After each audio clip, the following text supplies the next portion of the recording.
हरे कृष्णा। आज मैं भगवद गीता का 3.15 और 3.16 बोलूँगा।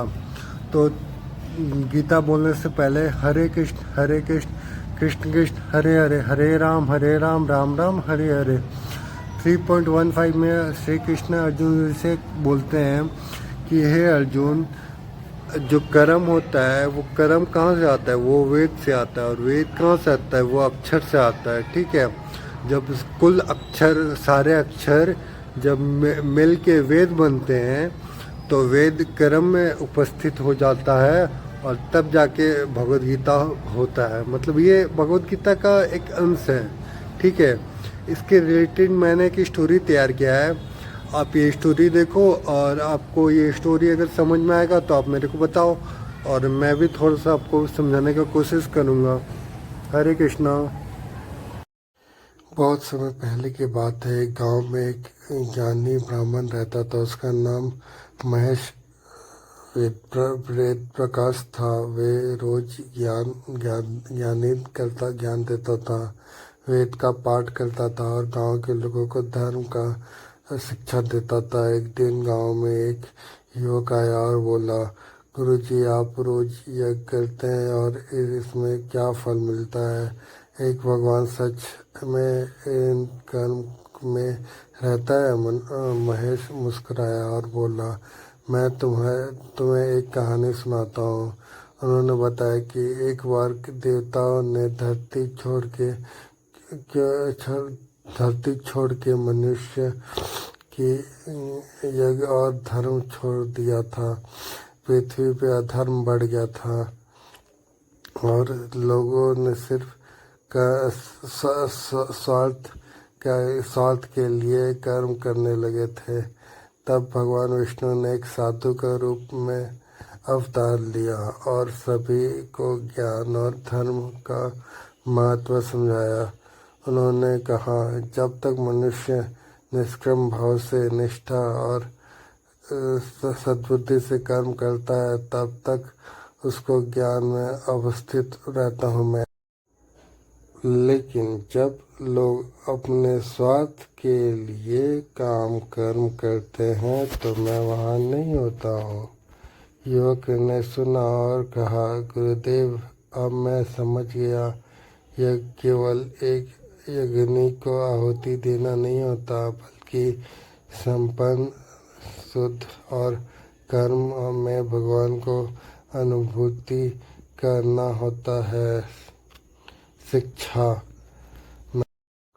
सभी कर्म का जोड़ वेद है और वेद परमात्मा का उपस्थिति से हुआ है।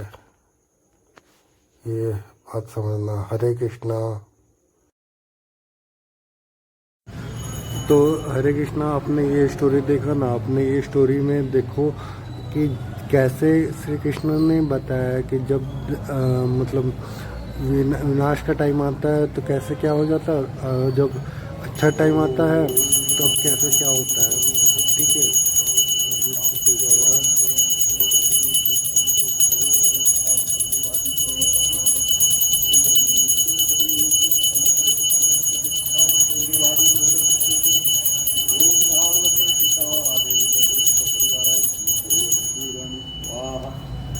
और अभी मैं 3.16 में भी मतलब श्री कृष्ण अर्जुन जी से ये बोलते हैं कि ये जो जीवन आता है अन्न से, अन्न आता है वर्षा से, वर्षा आता है बादल भगवान से, भगवान देते हैं। ये सब का पालन कोई नहीं करता है अगर। और सिर्फ इंद्रिया इसमें ये बोला जाता है ना, जो मनोरंजन का होता है अपना विषय, वो मनोरंजन में जो अपना काम करता है तो वो सब का अगर जो ध्यान देता है इंद्रिया पे, जो ध्यान देता है वो ना पापी होता है। उसको मैं पाप में के नज़र से देखता हूँ। ठीक है।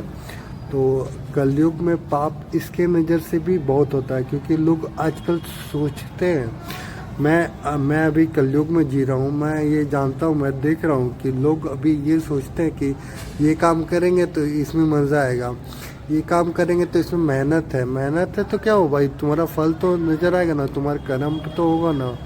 तुमको वो तो समझना पड़ेगा ना।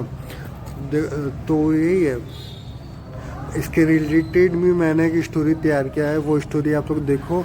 और प्लीज़ प्लीज़ मेरे चैनल को शेयर करो, सब्सक्राइब करो, please please please please please please please. Hare Krishna. एक बार की बात है, एक गांव में एक साधु रहता था जिन्होंने सभी कर्म करना छोड़ दिया था। वह कहता था, मैं तो सन्यासी हूँ, मुझे यज्ञ सेवा या समाज के लिए कुछ करना आवश्यकता नहीं। मैं बस ध्यान करूँगा और भोजन मांग कर खाऊंगा। गांव के लोगों आदर आदर से उनको भोजन दे देते थे, लेकिन धीरे धीरे कुछ लोग को यह खटकने लगा। एक दिन एक वृद्ध ब्राह्मण ने साधु से कहा, महाराज, आप संसार से लेते तो हैं, लेकिन संसार को कुछ लौटाते नहीं। ना आप यज्ञ करते हैं, ना सेवा। यह जीवन का चक्र तोड़ना है। भगवान ने कर्म के लिए ही शरीर दिया है। त्याग के नाम पर निष्कलता उचित नहीं। साधु की बात चुभी उसको। उसी रात उन्होंने सपन में भगवान विष्णु को देखा। भगवान ने कहा, हे साधु, त्याग का अर्थ यह नहीं है कि तुम संसार के चक्र में चक्र से भागो।